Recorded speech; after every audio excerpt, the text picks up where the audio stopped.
Welcome to the premiere of Art World, the first in a series of television specials.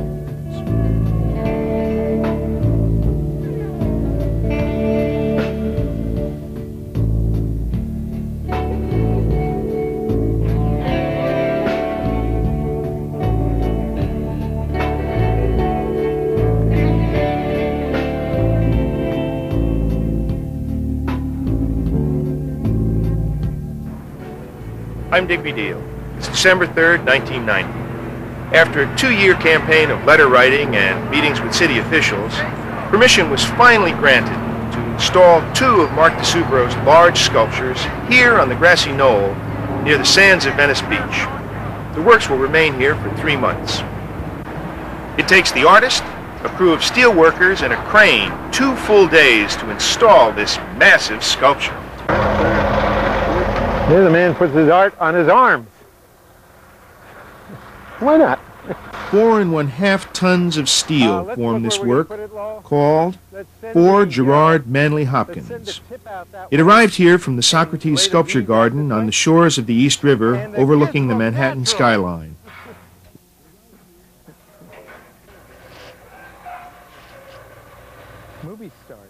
Mark de Suvero works on a gigantic scale, moving massive pieces of steel with his crane, turning them over, cutting them up, shaping them into graceful sculptures that can move at the slightest breath of wind.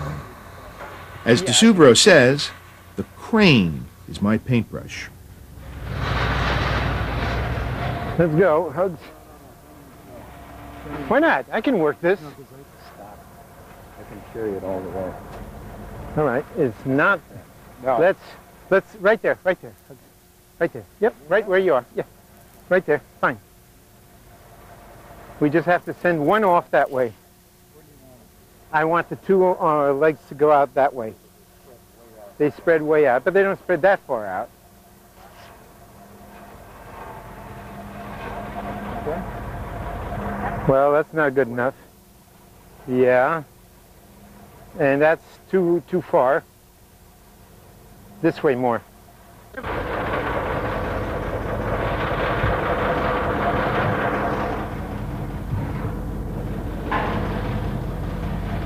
I think I recall about a year ago there was a proposal for putting these sculptures down. That's right. I've got the letter in my briefcase. Very good. There were other artists. What was very interesting is that other artists signed the request, so wrote letters asking that that these sculptures arrive here. And I think that's very beautiful on their part, because these have been exhibited in Europe and Australia. That one was exhibited in France. This one comes from New York. Last week it was in New York. Well, everything that I know about these pieces is in the steel.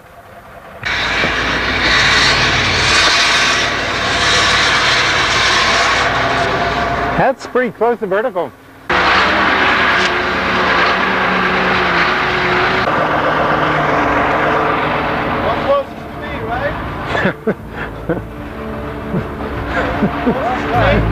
No, it's the outside. Now, this one's the wrong one.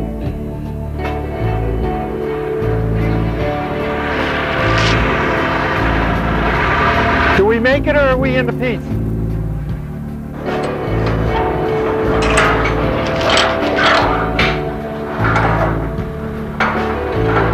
Now now we have to find the center.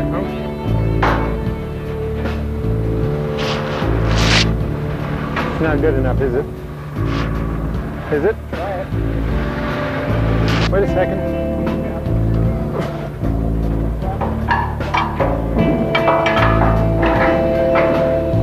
Yeah, but we're not there.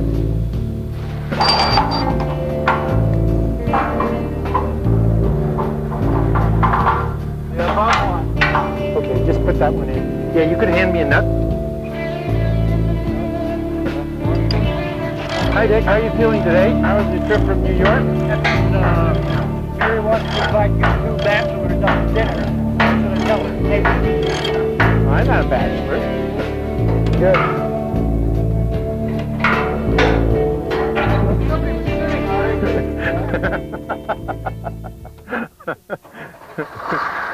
In addition to the very real physical odds against him while moving and gently manipulating tons and tons of solid steel girders, Mark de Suvero has had plenty of other hardships to tackle. In 1960, just prior to his first one-man exhibition at the Green Gallery in New York, de Suvero was nearly fatally crushed when an elevator on which he was loading lumber failed to stop its ascent. Doctors predicted he would never regain his full motor facilities, let alone walk. Yet despite all the odds against him, de Suvero continues to be aggressively active. Come on down. Falling him down low. No tightening up until we get the arch in.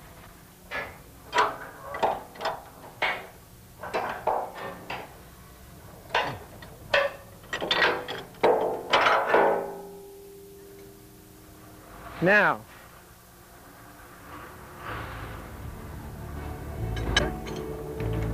take it away. Come on, baby. Yeah, put it on this side.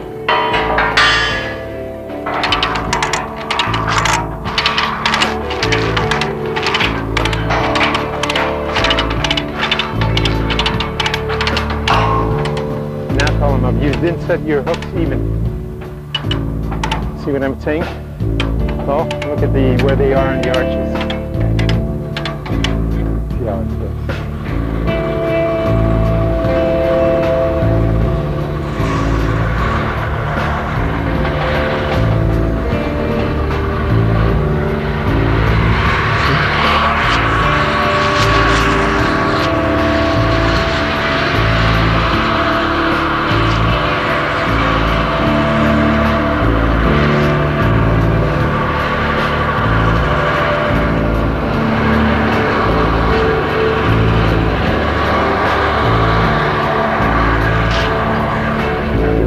You're good.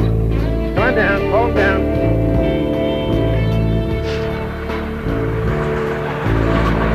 Bring him in.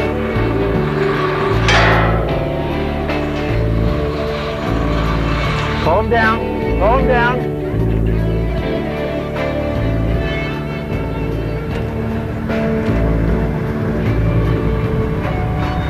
Hold it. All right. You want to jump up there and do it? Yeah. Yeah. Yep, go ahead, do that. Tail, give me a hand. Just pull. We're close. I see light. We got it. All right.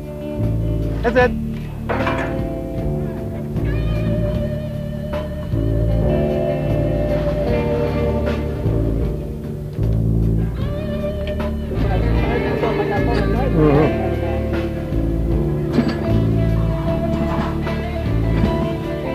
I used to get F's in class.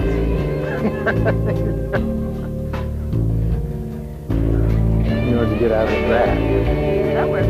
What? I'm trying to answer that test.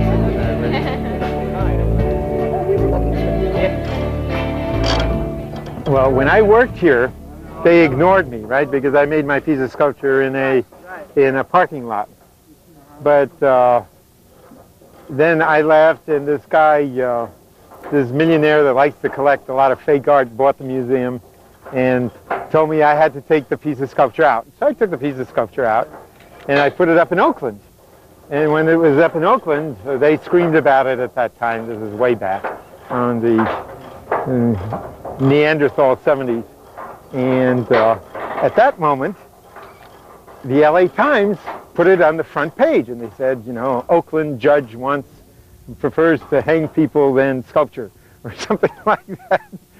But they never mentioned, the LA Times never mentioned, that it was made in LA. It had been in LA for years. But Arlo disappeared into, what is, Grass Valley. Huh? Oh, great, thank you. Yes. Are you doing any sculpture? Good. Well, I believe in the kind of work that one does, you know, like because you love it, you know, like that kind of dedication, that you love those forms, that you love doing something. There are people who even collect string because they love it, and then you can believe in it, that big ball of string, right?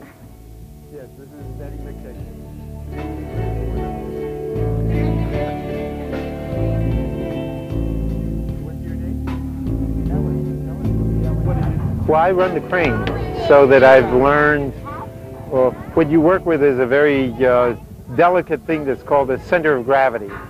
And it's an invisible point, and dancers know how to handle it, you know. And the center of gravity in this piece is outside of the material itself, huh? And so that's why we're able to make it do this kind of motion.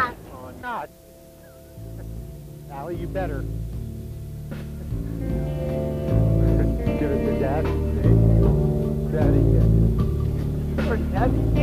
Oh, I have one that's got 20 tons that move. I got a railroad tank car that moves in one of them and stuff like that. The weight is determined by how good your crane is and really how good your imagination, vision, your structural vision is.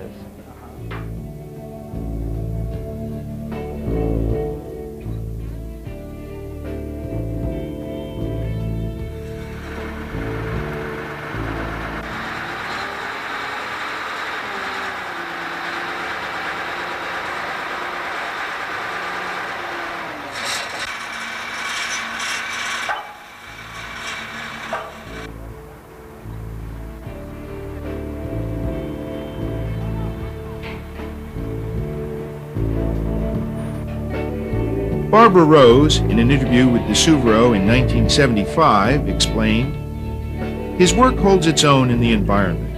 Its forms are as strong and aggressive as any created by modern society. It is no coincidence that Suvero's sculptures have been hacked up and strewn across the world. They share man's fate.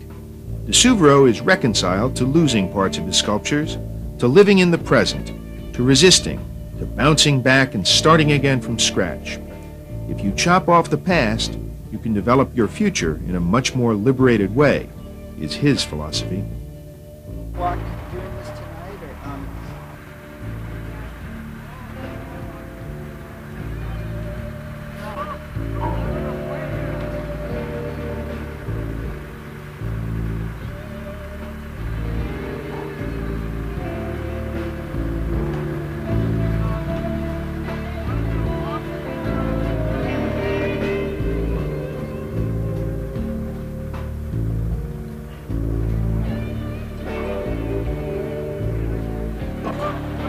Poetry plays an important part in Suvero's art. He would rather discuss poetry when asked the meaning of his work. The sculpture, for Gerard Manley Hopkins, was inspired by the poem The Windover.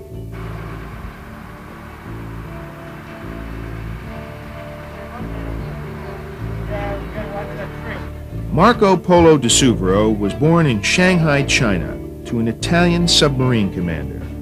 He grew up in the San Francisco Bay Area, eventually earning a bachelor's degree in philosophy from the University of California at Berkeley. Exiling himself to Europe to protest the Vietnam War, he made his name as an artist in Italy, France, and Germany, achieving critical acclaim during the latter half of the 60s and early 70s. He is one of the few modern sculptors whose work can be described as heroic, an attribute he shares with the abstract expressionist painters.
In life, as in his art, Marc de Suvero is approachable and unassuming.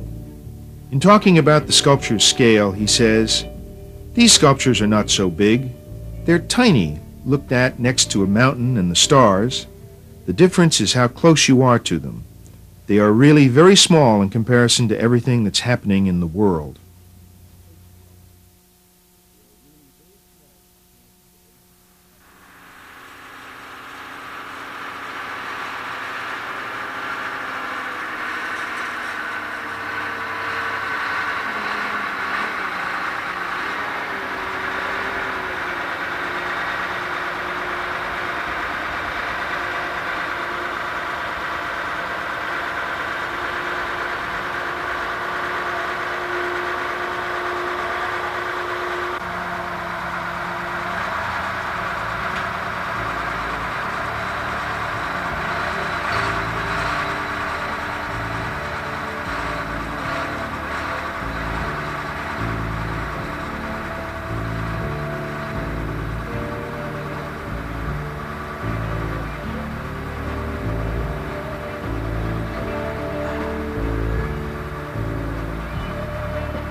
Peter Goulds and Kimberly Davis, owners of the LA Louver Gallery, in coordination with the Oil and Steel Gallery's Richard Bellamy, sponsored the effort and will follow up with a retrospective of Mark de Suvero's work in early January 1991.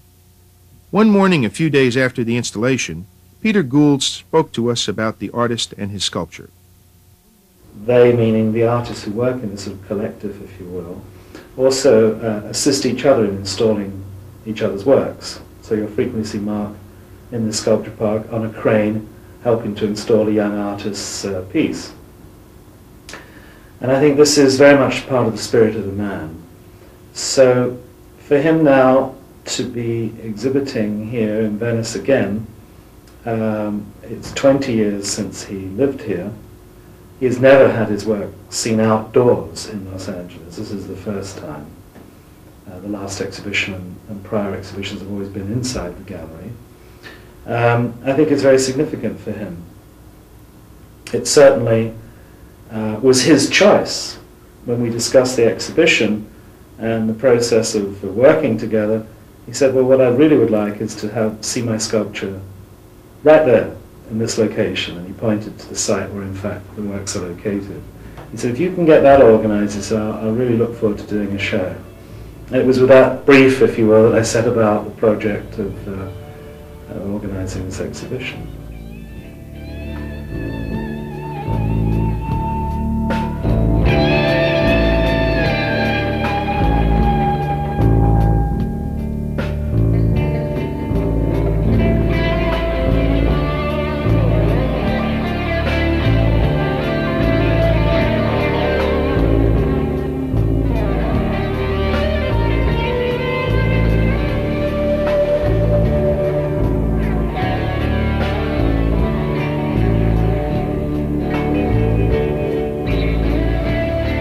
This is Digby Dio.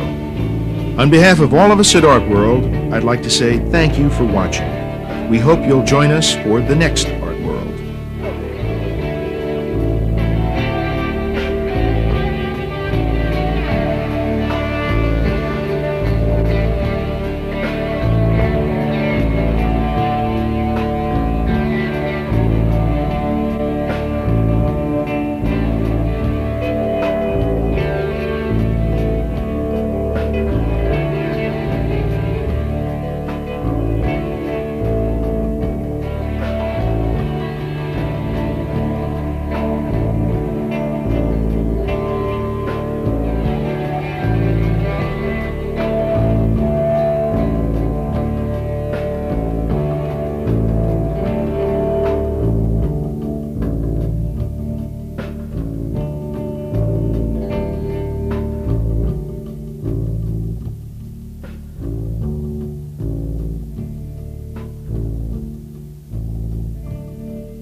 We invite you to send your comments to us at Post Office Box 2394, Venice, California, 90294 2394.